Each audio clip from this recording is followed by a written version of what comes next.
कांग्रेस विधायक आफताब अहमद ने कहा कि दिल्ली के चुनाव में हम गए, हमेशा जाते हैं, लेकिन अब दिल्ली की जनता ने 10 साल से ज़्यादा आम आदमी पार्टी का काम देख लिया है। उन्होंने कहा कि 10-11 साल से केंद्र में भाजपा की सरकार का शासन भी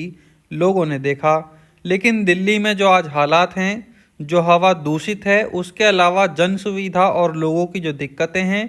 लोगों को जिस तरह का नारकीय जीवन जीना पड़ रहा है, राष्ट्रीय राजधानी में जिस तरह के हालात हैं, सफाई व्यवस्था नहीं है, किसी तरह की सुविधा वहां लोगों को नहीं मिल पा रही है।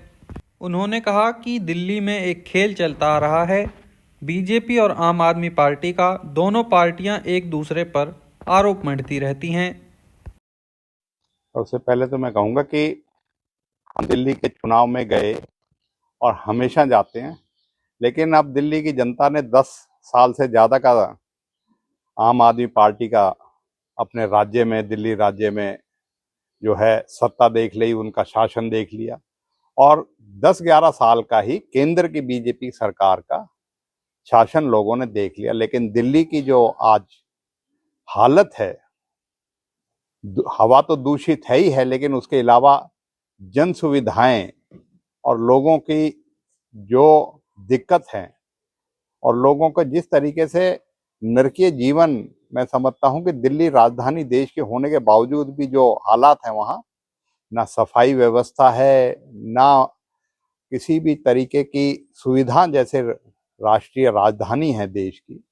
उसके हिसाब से नहीं है। और वहाँ एक खेल चलता रहा है, बीजेपी और आम आदमी पार्टी एक दूसरे को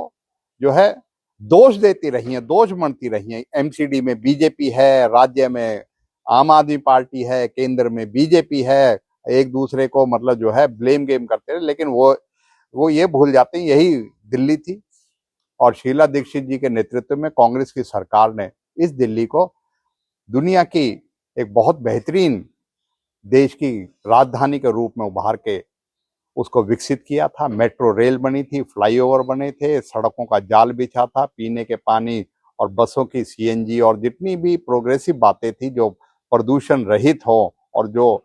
जिससे कि लोगों को फायदा हो, वो परियोजना थी। मैं समझता हूं कि आज दिल्ली में कांग्रेस पूरे दमखम से लड़ रही है और हम ये मानते हैं कि दिल्ली में आपके चौंकाने वाले नतीजे होंगे और दिल्ली की जनता जो है, हम कल भी मालवीय नगर हौदरानी के चुनाव में थे, कल हम जामा मस्जिद चांदनी चौक भी गए थे, दिल्ली के दौरे कर रहे हैं। लोगों के मन में कांग्रेस की फिर से जो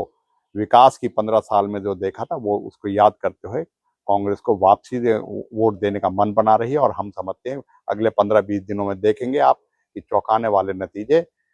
5 फरवरी को वोटिंग है, 8 फरवरी को नतीजे आएंगे, उसमें देखने को मिलेंगे। क्योंकि लोग आज कांग्रेस की नीतियों में, कांग्रेस के शासन जो किया था उसमें और कांग्रेस के नेतृत्व पे भरोसा कर रहे हैं।